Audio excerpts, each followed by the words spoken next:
Alright. I guess the first thing we're going to do today is you get to hear me talk about a Magic Mike movie. So, we'll see what this brings. The thing about it was, I had the people in my circle, they're not quite, most of the people that I know are not quite open-minded to the idea of a movie like this.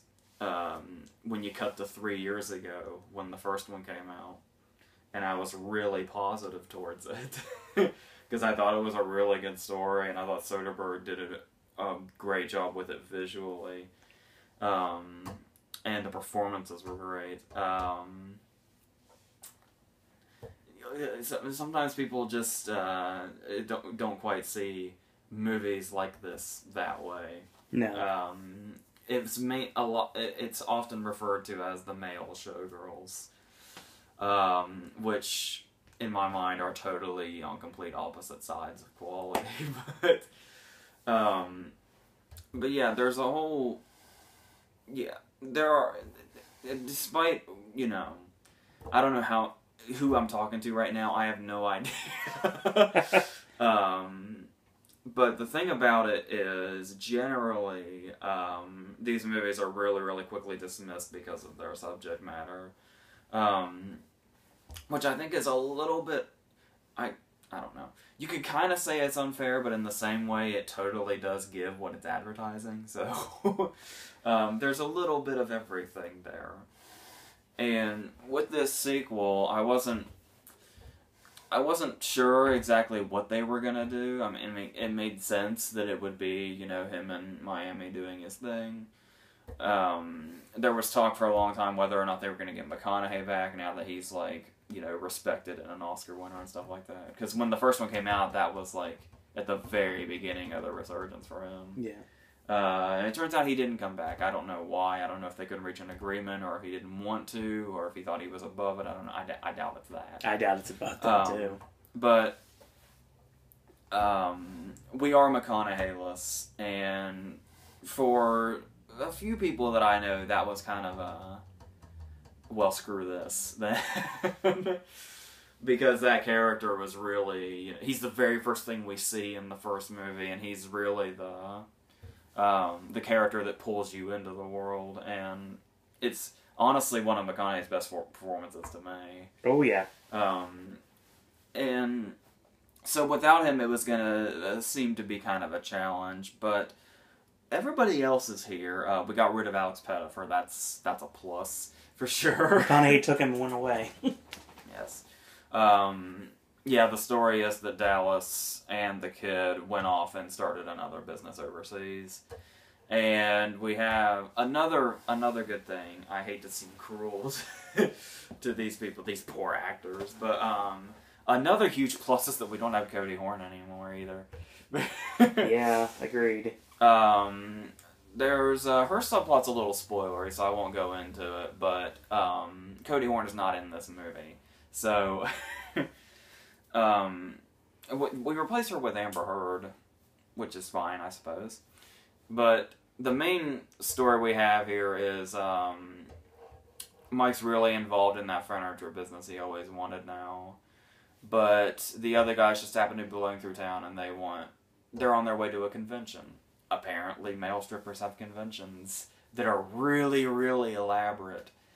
And Mike decides he's going to join them, and that's when you realize that, and I don't necessarily mean this in a bad way, but I know I'm setting it up that way when I say this, but from a story perspective, just looking strictly at the plot by itself, this is an R-rated step-up movie. It really is, and down to the dancing, too, honestly. I'm sorry, Channing Tatum, you were trying so hard to get away from it, and now you've just put yourself right back in it. But no, this has a lot more going on than that bullshit. Because the thing about it is, it's very interesting, by the way, to see the choices that Channing Tatum has been making recently. surely I wasn't the only one that was a little weirded out seeing him in the tank top and the backwards hat that's not all the way on his head. Post Foxcatcher. Yeah.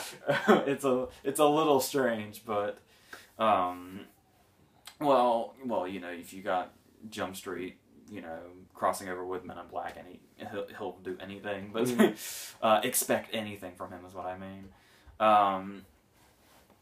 And yeah, it does seem very, yeah, there's definitely less story going on here than the first one, and the thing about it was basically what everybody's assumption was going to be was that they were going to take the popular aspect of the original Magic Mike, which was not the story perspective, and basically amp it up for another 2 hours to make money. Well, it's... You could say that is true, but they've still got something going on here that's more than that. Mm-hmm. It handles the characters really, really well. There is like when we saw the first one 3 years ago, I couldn't have really told you much about the other guys. It was pretty much Mike the Kid and Dallas, and that was pretty much it. Kevin Nash. Well, I mean, as far as the people that got, you know, more Center stage. Yeah. Every character now has like a whole kind of fleshed out thing going on. I don't insert pun or joke or whatever when I say that. Yeah, every character actually gets like that scene or a couple of scenes to kind of actually become a character. Like they don't just do the whole... It's seriously not just a stripping movie for 2 hours, which I'm sure most people will probably try to tell you it is, or it'll be played off as. But yeah, and the thing about it is they actually, not in every case, but they find a way to make the dancing kind of relevant. Yeah, agreed. Because they have first they have the scene at the club the first time, and that's kind of how Mike got his groove back, basically. Pretty much. And then we have the funny scene with Richie in the convenience store, where it's actually, I mean, yeah, it's, I suppose it might seem like reaching to call it character development, but it really is a moment for his character where he tries to kind of find a new style for himself. And that's like a whole thing about how he's not actually a fireman, so he shouldn't do the fireman routine anymore. I love the Backstreet Boys NSYNC battle they have on the food truck. Now it does start to get gratuitous once they get to Jada Pinkett Smith's place, but that even then it's kind of like, I mean, it still goes on for longer than it needs to, but they for a while there, it's basically kind of like the Jackrabbit Slim's tour of her place. Yeah, is why it is what it is, and kind of shows you what all her character is set up and why she's so important. So even then, I guess you could say, you know, they kind of, it's not all just there just to be there. So yeah, but then I mean, it did feel like it kind of it started to wear thin by the ending, even though you know that it's gonna be the ending is one big giant, like, everybody doing their big thing. But even then, they still handle it fine. And the new a few new characters have been brought in. We mentioned Amber Heard, who is the new love interest, and she's fine. She's certainly much more, you know, her character is much more interesting than Cody Horn's. And we are introduced to a couple of other people. Andie MacDowell was in this movie, which I was totally unaware of. Apparently you said she was in the trailer. I had no idea she was in this, and I had to like triple take to make sure it was her. This is not really a way we've seen her before. No. I kind of picture her as the more buttoned-down type, going after Hugh Grant and stuff like that, or, you know, guiding Angel John Travolta around, stuff like that. But helping out Bill Murray. Oh yes, of course.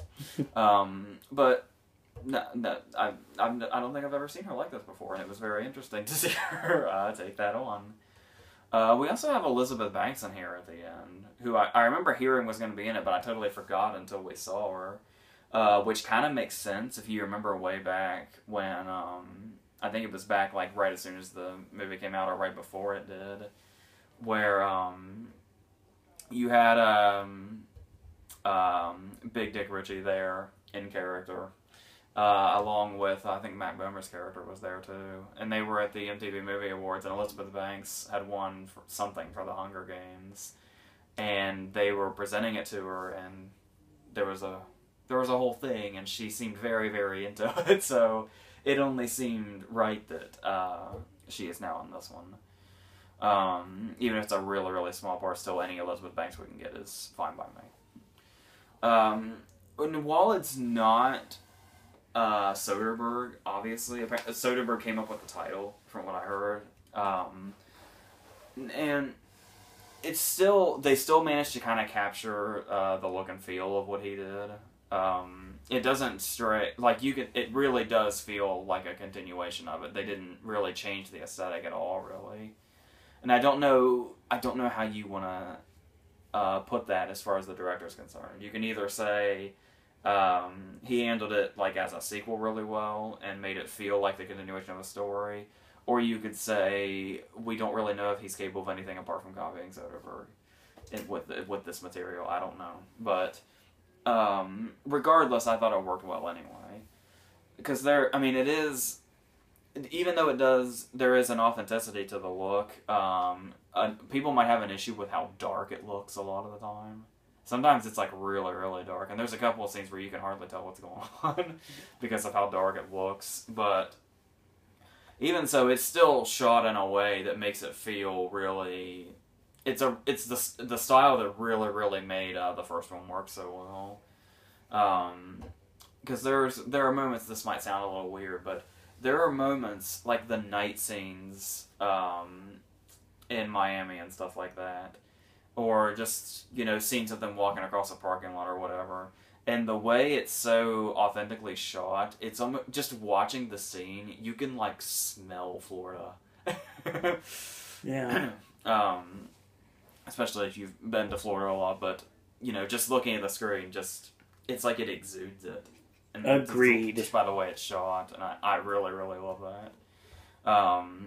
And there's another thing they do with, yes. There is another new character I forgot to mention. Unfortunately, because it's a good addition. We have Donald Glover in this now, as like this. He's in Jada Pinkett Smith's place, and he's basically this improv rapper, soul singer of sorts, who can serenade as he does his thing. Donald Glover is really good in this movie. Yeah, he is. And there's a scene with him in a car in particular I was thinking of when I lost track here. It also has this knack for overlapping dialogue, almost in a Woody Allen kind of way, which really just adds to the whole thing. There's a lot to like about this movie. It's just if you're not there for the male stripping thing, it can kind of wear thin. But even so, there's a lot of the character in there. There's not much regarding story, but how rich the characters have become really take care of that. Another important factor, it's really funny. Oh yeah, this movie is like hilarious, and that takes it a long way too. So. Yeah, it is basically, what you think it is this time around. It's not quite as, it's not quite as story-driven by any means as the first one is, but there was still clearly a reason to make this one. It didn't feel like they were just doing it because they could and because the other one made a shitload of money. They seemed really legitimately interested in kind of, making the characters a little more than what they were before and making them more likable and stuff like that. So yeah, I was perfectly fine with this. Which I wasn't sure about. I hadn't really seen or heard anything about it, positive or negative, going in. Like, I I really haven't heard anything. So, and it's been out since Tuesday night. Yeah. It's Friday No now. one's saying anything about the movie. But yeah, it's probably just being dismissed, and I'm sure people have their I'm sure most people are dismissing it as it's just a stripping movie and nothing else now. But that's not the way I felt about it. No, not at all. Oh God. Okay. Our second movie is Terminator Genisys, which totally would have been the headlining movie on this video in 1999 or something. Yeah. But okay. So, obviously I did that video about the original from '84 and T2, and obviously I love those a lot. A lot of people don't like Rise of the Machines. I do like Rise of the Machines, actually. And I know a lot of people don't care much for Salvation. I really like Salvation. Mm-hmm. I really do.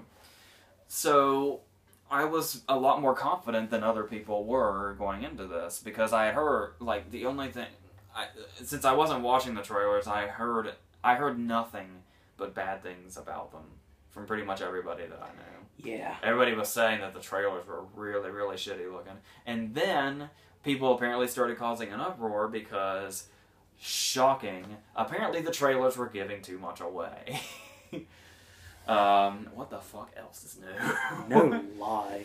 So, I went into this totally blind. You have to understand that. I did not really know anything that was going on in this movie when I went in. I didn't know anything. The only thing that I knew was that it was a new Terminator movie. And for about 10 or 15 minutes, I was totally in for this. Because you have, everybody saw the trailer, so they know, but this was me seeing all of this for the first time, having no idea what this movie had going on.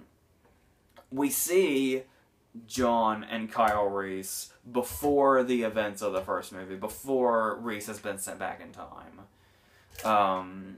And they are here together, and this is the first time we have seen John and Reese on screen since, I think Salvation touched, I haven't seen Salvation since it came out 6 years ago, but I'm pretty sure they had a scene or two in there somewhere. But this is when you really kind of see something, and Jason Clarke is really starting to establish himself. I've mentioned many times I'm not a Jay Courtney fan, and I don't know why Hollywood absolutely insists that we love him. But this dynamic here was fine. I was like, oh my god, it's, John Connor and Kyle Reese, and they're doing their thing, and we get to see, and we get to see the whole lead-in to Reese going back in time to Sarah in 1984. And then we see Schwarzenegger's original Terminator being sent back there as well. And when Reese and the Terminator go back in time, we see the whole thing. They recreate scenes directly from the original movie. Really, really impressively. I mean, they did, okay, 84 Schwarzenegger is pretty weird, and that's kind of hard to get past. It's kind of like in a, Young Bridges and Tron Legacy, how that just weirded everybody out. Yeah, that looks off. But still, the way they were able to do it.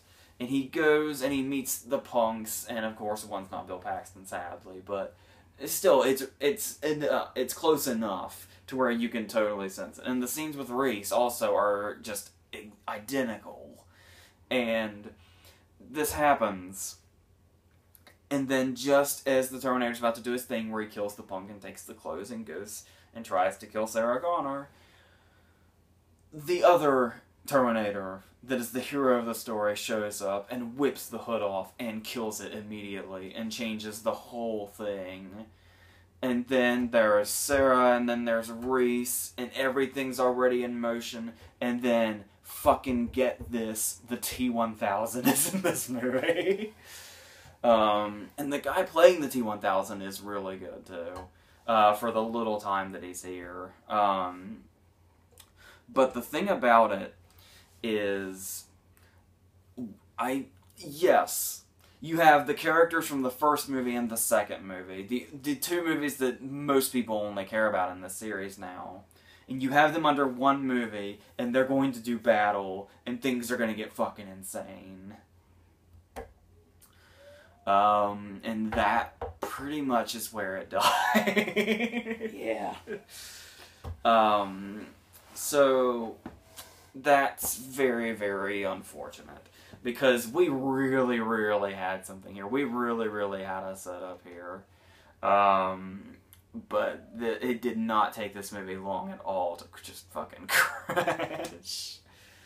Even though the shittiness started almost immediately once all the awesomeness was, started us, I did think the T-1000 scenes were still really good.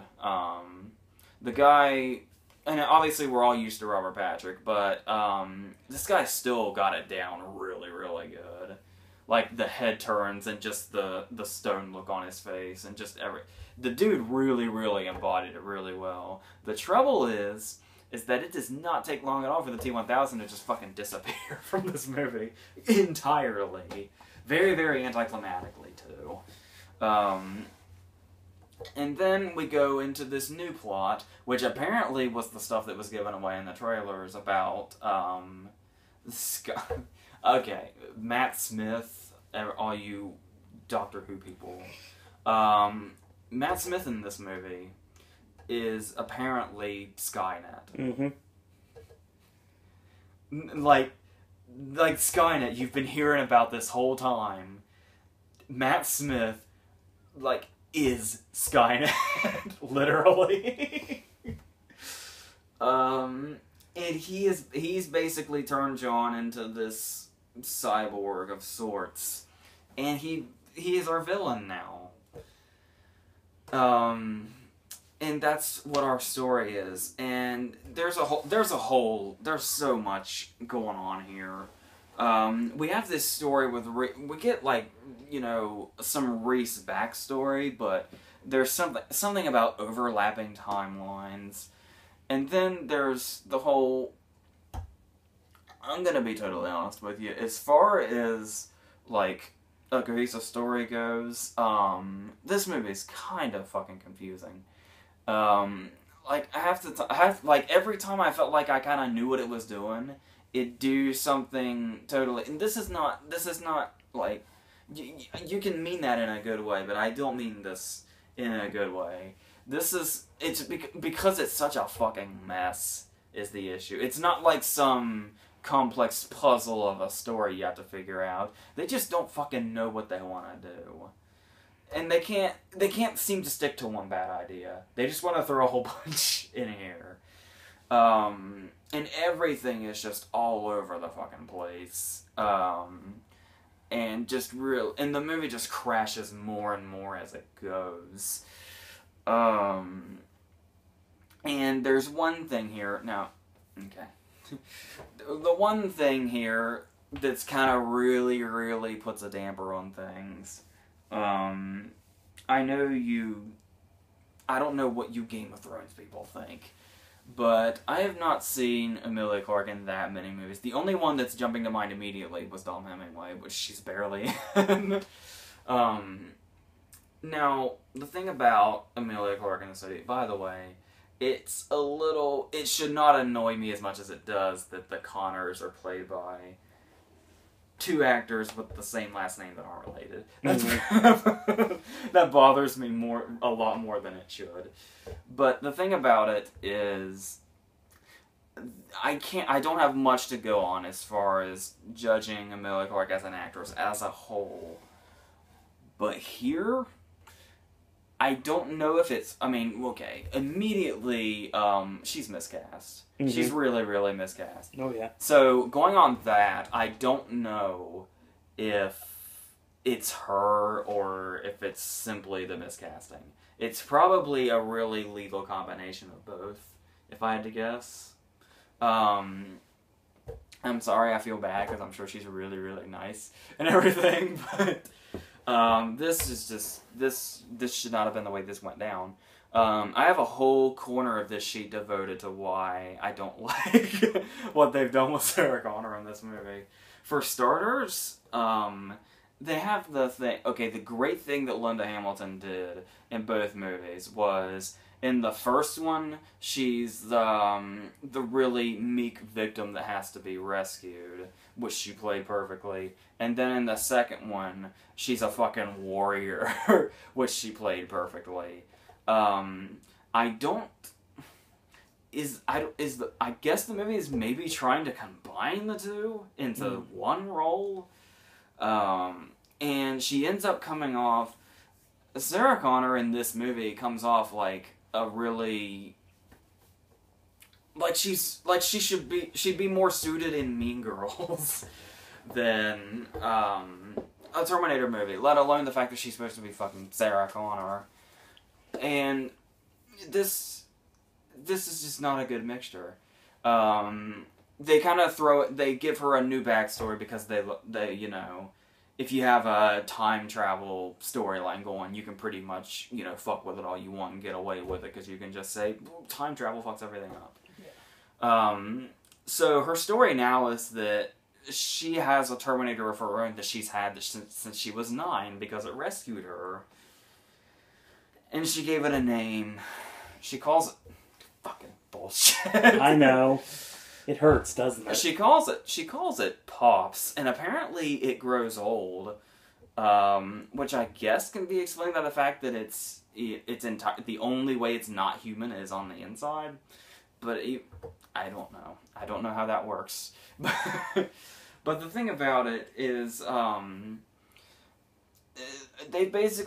kind of have a side thing going on here where it's like a buddy movie with her and her Terminator. And not in the charming way it was with Edward Furlong in the second one. It just doesn't feel right. And we're supposed to kind of, they keep going back and forth because she's always kind of doing like a whiny thing, but they're also kind of trying to do the make her tough thing. And it just turns into a complete and total mess of a character. And she kind of reminded me of Danielle Harris from the 90s. Just any character that she played in the 90s. And worst of all, the thing about it is, with Linda Hamilton, she was kind of... I wouldn't consider, me personally, I wouldn't consider Linda Hamilton traditionally attractive. But there were people that still found her, like, totally sexy, in both roles. When you bring in an actress like Emilia Clarke, who is basically known for being eye candy, like, I don't know, pretty much everything I hear about her on Game of Thrones involves her with her clothes off in one way or another. And, you know, not that I'm complaining, because Emilia Clarke looks the way that she does. I'm just saying that... Do you remember that scene that pissed everybody off in Star Trek Into Darkness? When Alice Eve shut her clothes, and it was totally pointless. It was a totally pointless shot, and it was just there to kind of appease all the horny people in the audience to go, you know, like, oh, tits, I'm enjoying myself. Mm-hmm. Well, they kind of there's like an exact scene just like that in this movie, where I know, like, I get that the point, it's been a story point since the beginning of this, since the whole thing started, was that when you travel through time, you have to be totally stripped down. That's been a thing since the beginning. There's no way around it. That's fine. But the thing about it is, naturally, we have to come to a point to where Sarah has to time travel. And of course, Sarah, as you remember, is played by Emilia Clarke. So, we do not get a scene where, remember, I'm not complaining as a guy, I'm complaining as, what is the relevance of this in a movie that's over 2 hours long? The thing about it is, and you know, her as a, you know, it's not, I mean, this is touchy shit, especially nowadays. I don't know. Mm-hmm. I don't know if you'd go as far as to call this scene misogynistic or something like that. But it's let me explain. we've now set up that Sarah has to time travel. So naturally she has to shed her clothing.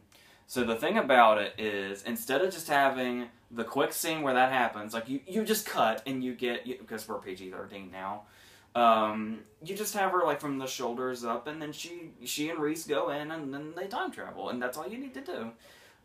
Instead, we have this scene where they're in some locker room, which I guess its whole purpose serves to do this, where she sheds her clothes, but nice and slow, because because it's her and Reese having mundane dialogue that exists solely so she can take her clothes off a little slower.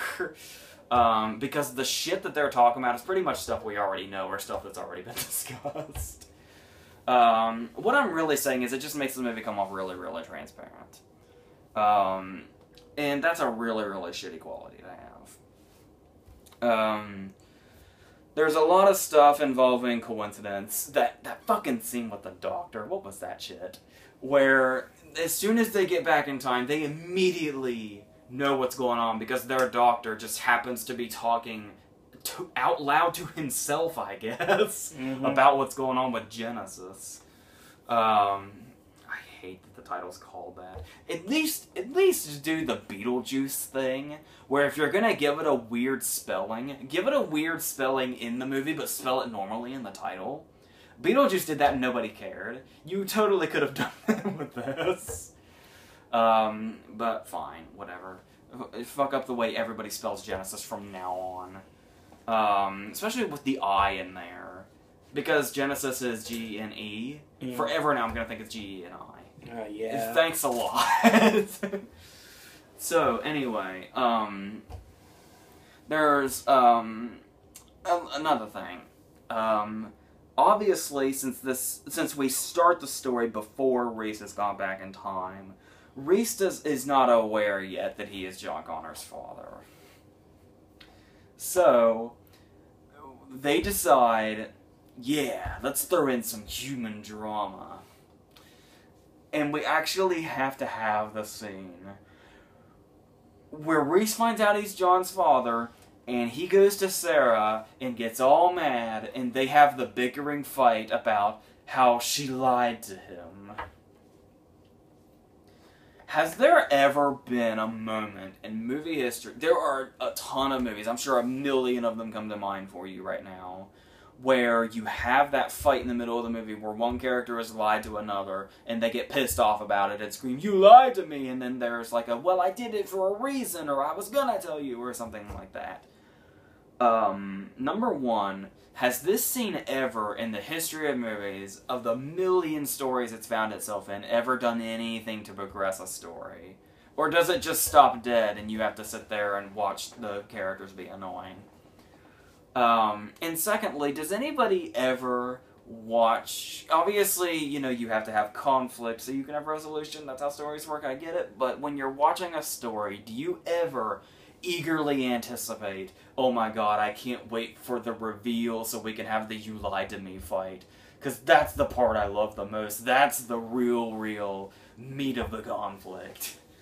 No, but it's in every goddamn movie that has a storyline with this kind of conflict going on.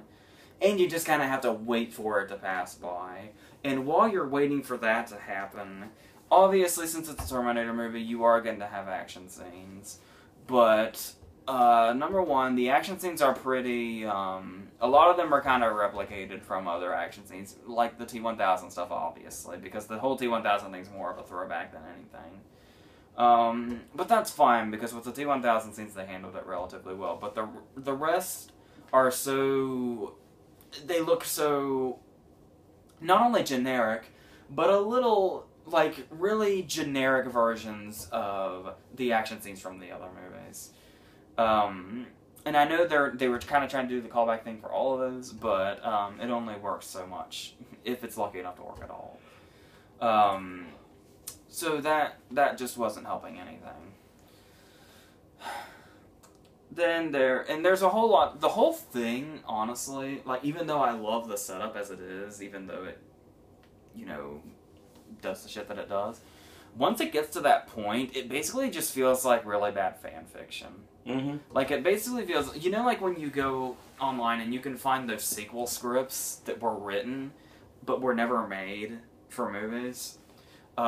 This totally feels like one of those. This feels like it should have been a script you could only find online. That was written by some fan or whatever. Which is not helped by the fact that we are still using the fan service lines throughout the series. Now, in the second one, it made sense because there was a whole mirror thing going on, which I went into that whole thing in the other video. But now, doesn't feel so special, like at all. It just feels like I said that just adds to the whole. It just feels like a fucking fan fiction thing that somebody just wrote for fun. But somehow it is a movie that we see now. And the thing about it is, they do try to throw in humor. You remember the scene from it's from the extended edition of Terminator 2, but most people, just see it as a scene. They have adopted it as a scene from the actual movie from the get-go. When John teaches the Terminator to smile, and it's very awkward for him. Good God, they milk that one to death, don't they? Yeah. Here. And then there is a standout scene, not in a good way, where the Terminator, John, and Sarah Reese, and Sarah are arrested. And Bad Boys as they're getting their pictures taken in a quick montage. Yep. And not only, and they keep trying to be comedic with that too. It's not just that song is playing. We bring the fucking smile joke in again. For some reason, there's a joke where Sarah can barely see up to the camera. I don't know. Oh yes, and if you're also wondering about boring action scenes, yes, this is yet another movie where the Golden Gate Bridge is destroyed. So just chalk that up too. What I'm really trying to tell you is this movie's a disappointment. And there's really not a whole lot of good in this. That beginning really, really had me, man. Like, I really, really wanted to see what the movie set up. But that is not what we got at all. So yes, good. I mean, maybe some people will be able to keep up with it, I guess. But it was just so all over the goddamn place. Half the time, I'll just roll with it and see what the fuck happens next because I don't even fucking know anymore. J.K. Simmons. Yeah, who is so pretty much useless in this movie that I keep forgetting he's even in it. He's the dude. He's the scientist that comes in and knows what's going on and says like, "Oh, I told you this was gonna happen." He's just that guy. Oscar winner J.K. Simmons is that. But I'm sure the roles will, get better for him. Oh, I'm sure they will. But I'm sure he's so into character actor territory now. I'm sure he'll still always be doing roles like this, but those good ones will come along too. So in short, not a fan. But, that's. I think I pretty much covered all that.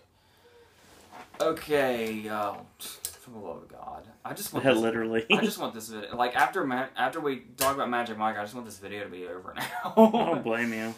All right, but before we end, we have to talk about this month's religious movie, which is okay. It's called. They're not even original with their titles anymore. It's called Faith of Our Fathers. Since you probably have no idea what this is, if you're not if you don't these movies have their little followings that actually know about them. Because we always say who even shows up for these? Like, who even knows about them? And then you'll tell me that somebody actually called in to ask you to make sure we had it. Yeah. Now, okay, maybe that's some people's things. I'm not judging or anything, but let's just talk about this movie for hopefully as short as we can. It sets itself up as two parallel plots, but there's really only one. Because they don't really I don't think they had the budget for the other one, and they don't really seem to care too much about it. But the thing about it is, our main character, whose name is John Paul George, and yeah, pretty much every character he runs into asks him, he finds his dad's medals and shit and all of his war stuff, and decides that he's gonna go find this guy who you Boogie Nights fans will giggle to yourselves as you learn that the man he's looking for, his name is Eddie Adams. Yeah, it is. And so he goes on this trip, and it turns out that Eddie Adams has passed on. However, his trailer trash son, who, I don't know if they couldn't afford Ron Eldard or what was going on. I would think he'd be really easy to afford, but I guess not. So we have this other guy here, and his name is Wayne.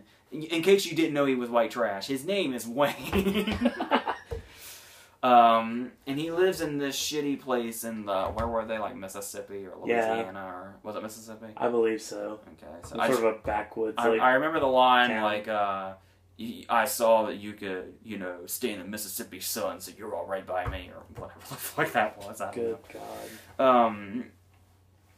And they basically decide that they're going to go on a road trip together, even though they just met, to the Vietnam Wall, to honor their fathers. And we have a couple more storylines going on here. John Paul George is actually getting married to, shock surprise in a religious movie, Candace Cameron, who is playing Cameron Diaz's part in Very Bad Things. Yeah. Like, exactly. Her name's even Cameron. So, pretty much most of Candace Cameron's screen time is to be on the phone and nagging to him that he's not here making wedding plans. And that's the most we get from a female character in this movie. So, there's that. Not that we've had strong female characters in the other two I just mentioned, but, the other two movies on this video, but whatever. Now, the thing about it is we have another story going on here. These flashback stories where we actually see their fathers in the Vietnam War, or in the director's backyard with a few bushes and rain machines. Yeah. Maybe they weren't even rain machines. Maybe they're just a lot of people with bottles of water, just in California sends their regards. Now, here's the thing: is I don't know. Okay, the whole reason for these movies, obviously, is to just kind of, there's. Oh God.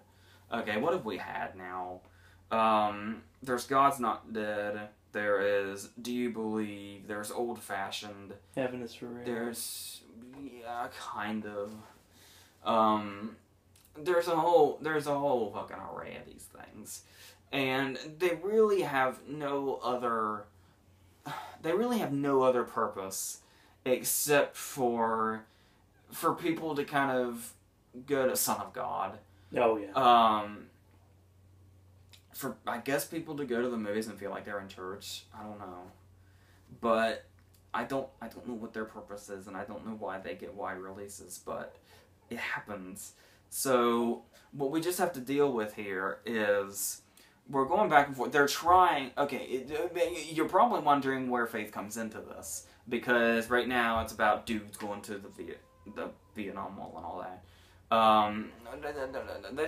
There's pretty much, basically what it is John Paul George is like really, he's one of those people that, always carries a Bible and is always kind of doing, obviously we have the differences between them when they're both sitting at the table, and obviously we're in trailer trash land here, and he looks to Wayne, who's got corn on the cob in his mouth, and he just says, would you mind if I pray? Because that's my character trait.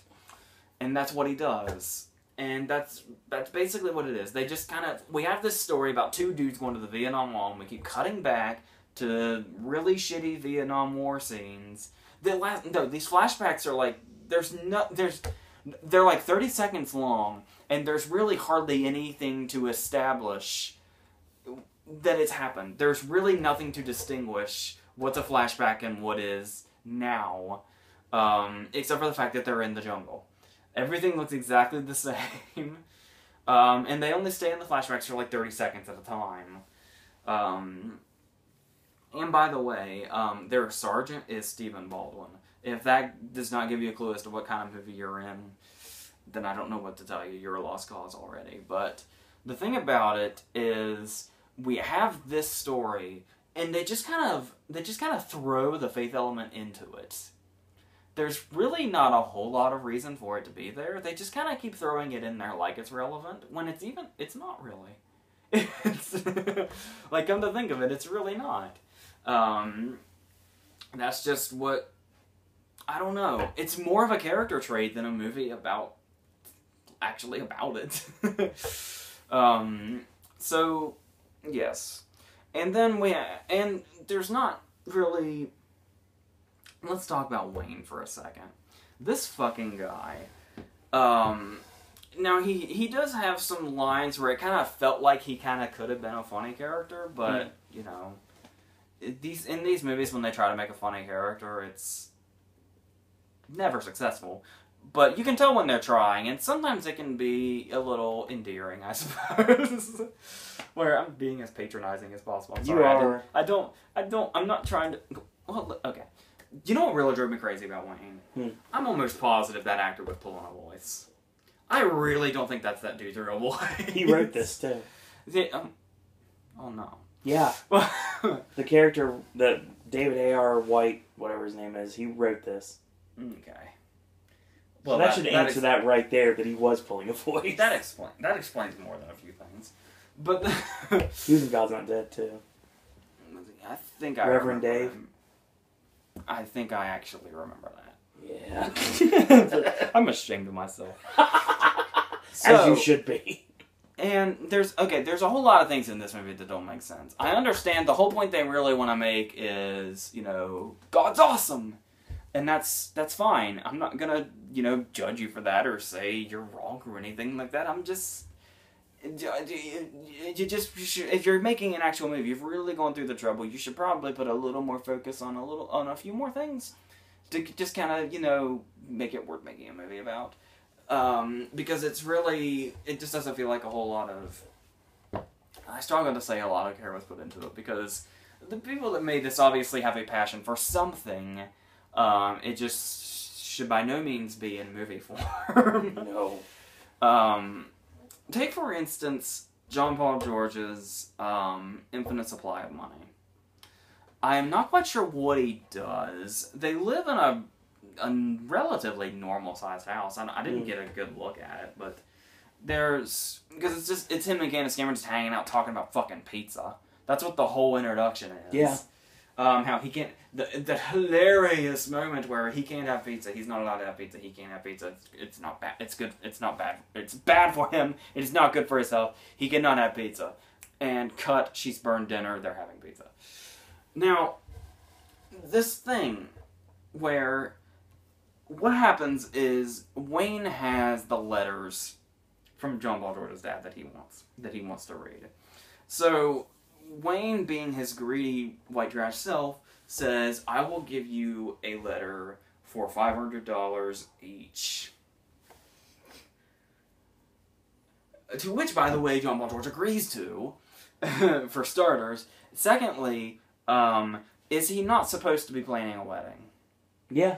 Like, a royal... Like, we keep cutting back to Candace Cameron, and she's clearly setting up this huge fucking thing.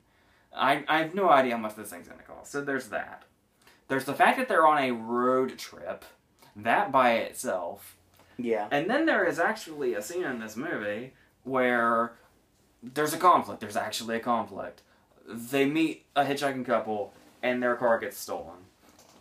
I really don't want to talk about Cowboy Ted, what was he, Australian? Yeah. Redneck thing. Fuck that.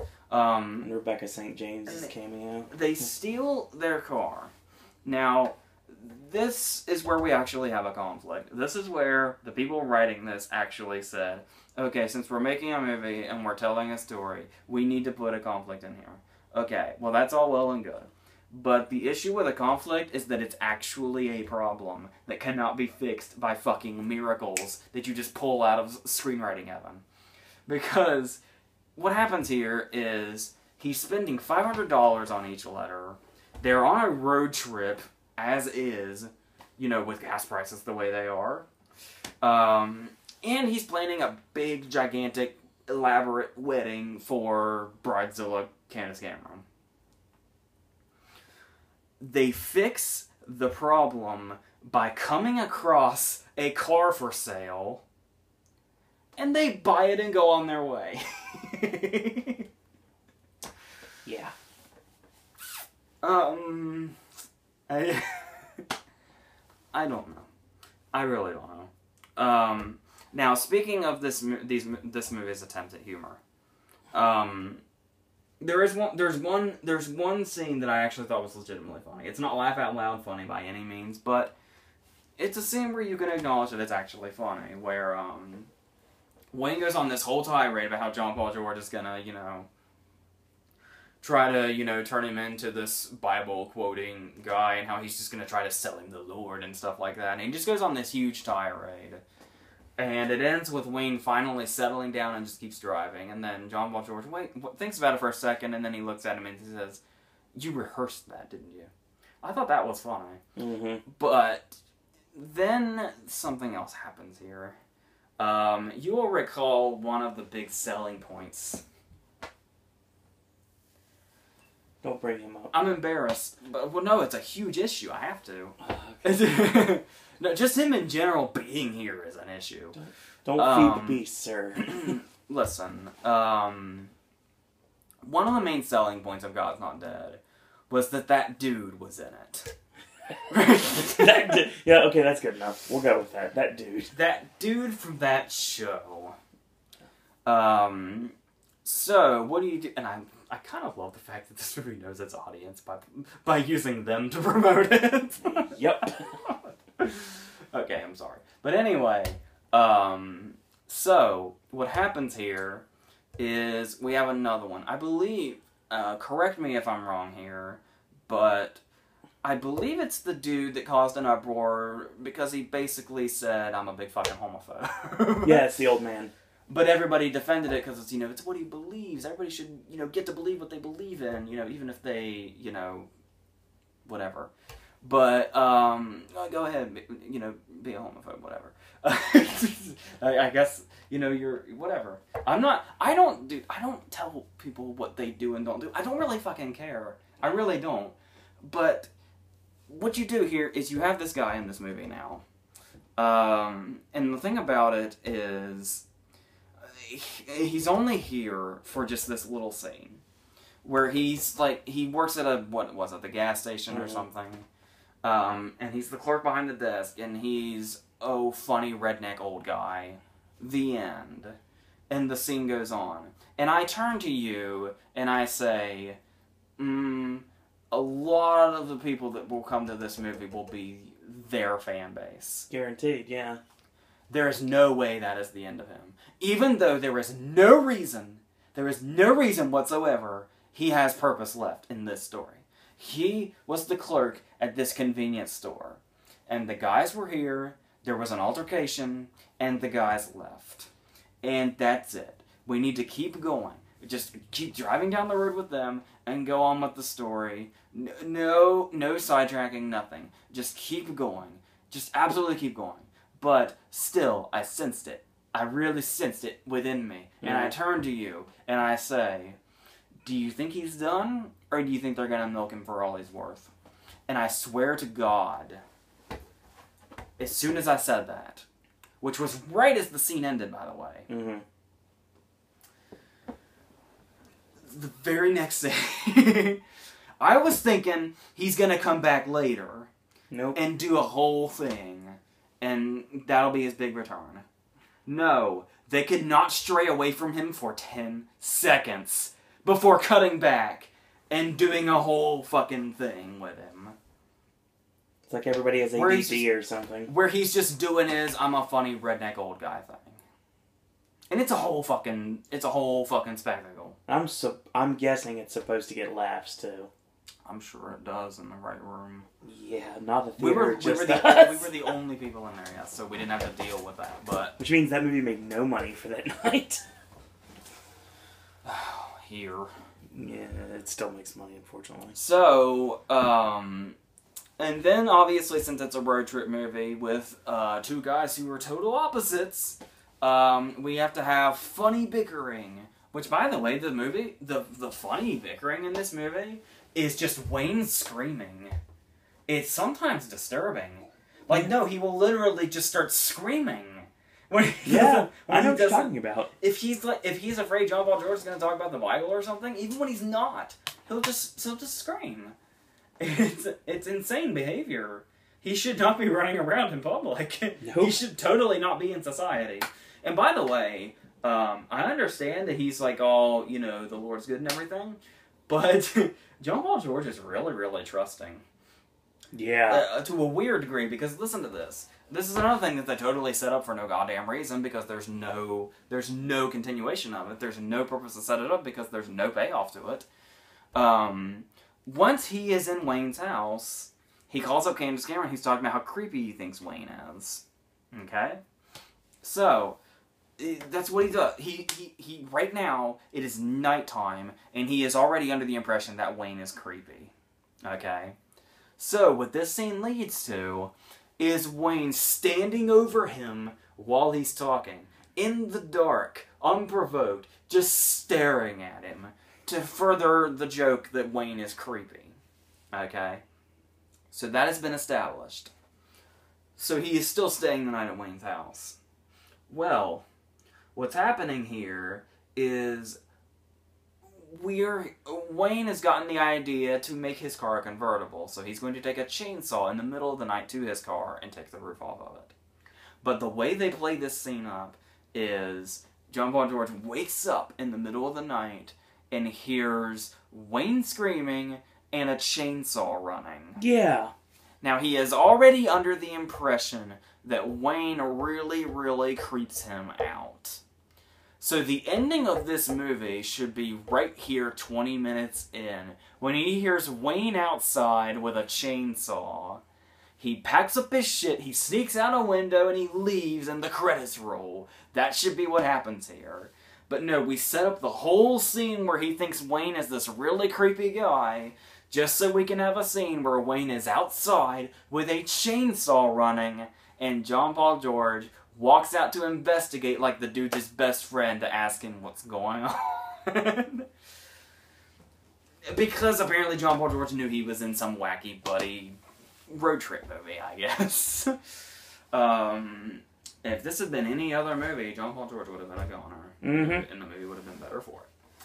So, what else do we even have here? There's a whole... Oh, yeah, listen to this shit. Listen to this. Here's another thing where we just keep setting up shit that just has no meaning whatsoever.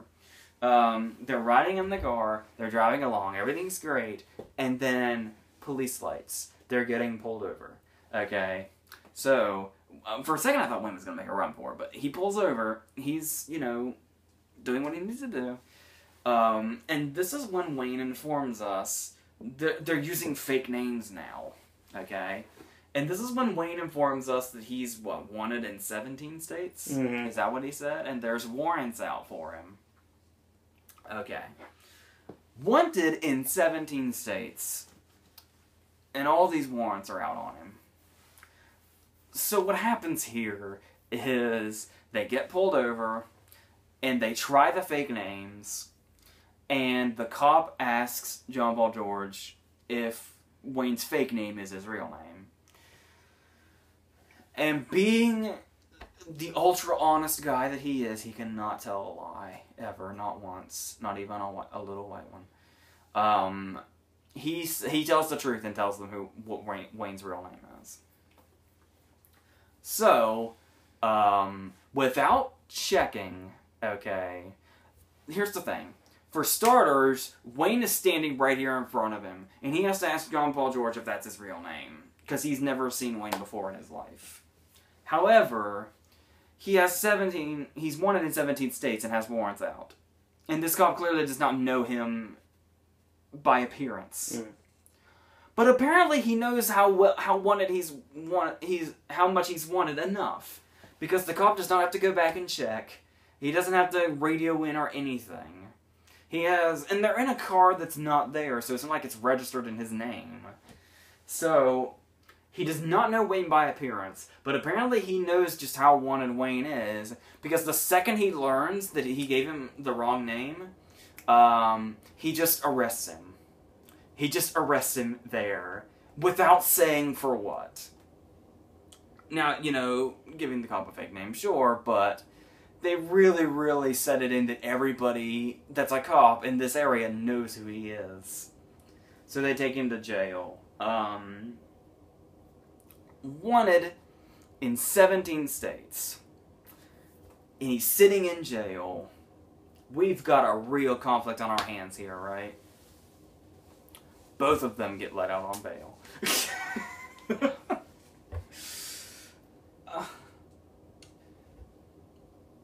That's all I have to say about that. I don't know what that even... That's my line. I don't know what that even has to... Why is this movie happening? Why did this movie happen? I don't quite follow.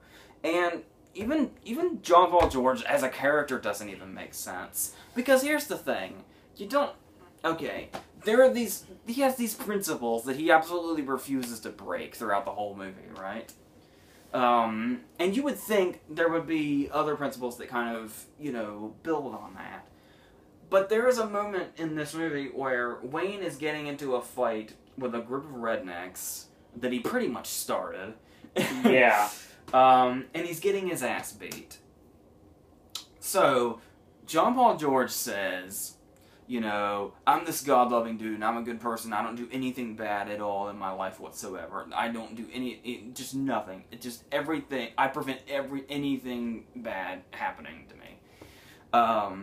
And then we have the fact that not only does he not get along with Wayne, Wayne is still a fucking stranger at this point. Oh, yeah. A total and complete stranger at this point. So, when Wayne is being attacked by these rednecks, there's a whole group of them in a truck. What does John Paul George do but throw himself into the fight for comedy's sake? Oh my god, this movie is so confused. Yeah. This movie is so confused, it probably had just watched Terminator Genisys before coming to life.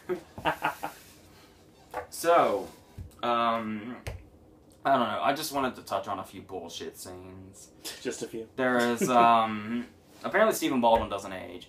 No. Stephen Baldwin looks like Stephen Baldwin in the Vietnam War. And obviously their dads are long dead. Well, Stephen Baldwin's character comes back into this movie, playing the same character. He's not, hey, my dad's sergeant was your guys' dad's sergeant. It's not like that. Same guy. Yes. All they did was they gave him gray hair and they gave him gray eyebrows. He's still fucking Stephen Baldwin every other way. Yes, indeed he is. And I would say they weren't trying by that point, but they pretty much weren't trying from the get-go. Excuse me. This movie's making me choke to death. That's just all I wanted to do. I just wanted to tell you a lot of the bullshit that happens here. That's pretty much the whole movie. The only thing I didn't tell you was they go to the wall. They get to the wall, they read a letter, and they cry together. And they had for a second I thought Candace Cameron was going to get some kind of comeuppance moment, like, hey, you need to let me be my own man and stop bossing me around, but instead she gets her moment of redemption where she's like, I'm sorry I've been, such a raving bitch. I won't do it anymore. I promise. We're about to get married. I promise this will never happen again. She actually sinisterly hangs up the phone. That's going to be a real good, healthy, happy marriage later down the road. So all's good. All is good. Because we know John Paul George really knows what the fuck's going on with his principles. But, you know, fine. You know, they all live miserably ever after off screen. But as long as they love God, they found a way in this movie. And an upbeat song, of course, ends the movie, just like always. Okay, we're done here. Yeah, I don't know what happened with this newfangled deal with religious movies being out all the time now. It's very strange, because like 10 years ago, this never would have happened. We never would have seen any of these movies. Our theater didn't get fireproof. Yeah, that's blows my mind. We haven't gotten any of Alex Kendrick's movies, We will. which is weird.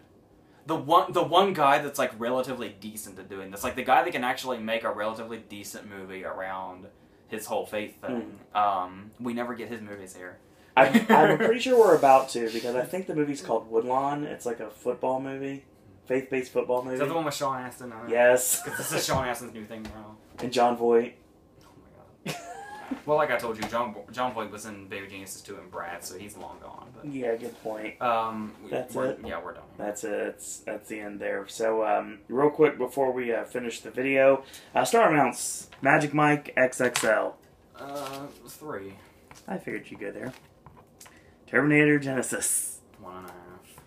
Flags of Our Fathers. I mean, Faith. Close enough.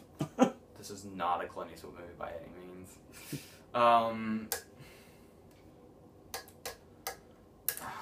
I was going to be generous and give it 1.5, but just give it 1. Because there is a movie called Faith of Our Fathers that came out in 1997 that I just found out about on IMDb. So. Alright, let's end this. Alright, that's what we've got for this week. Tomorrow, Gaming with Ash returns. Also tomorrow, really early if you're a wrestling fan, 8 a.m., the podcast for Beast in the East with me, Aaron, and Ashley. And also Sunday, brand new verses. We're going to kick into July with your cryptic comment is Killer. So next week, AJ's movie reviews will be tackling Minions, as well as The Gallows and Selfless. So that's coming up. And stay tuned to Pop for more Halloween Horror Nights content. I'm sure it's coming sooner rather than later. That being said, thank you guys and girls out there for watching. And AJ, any parting words?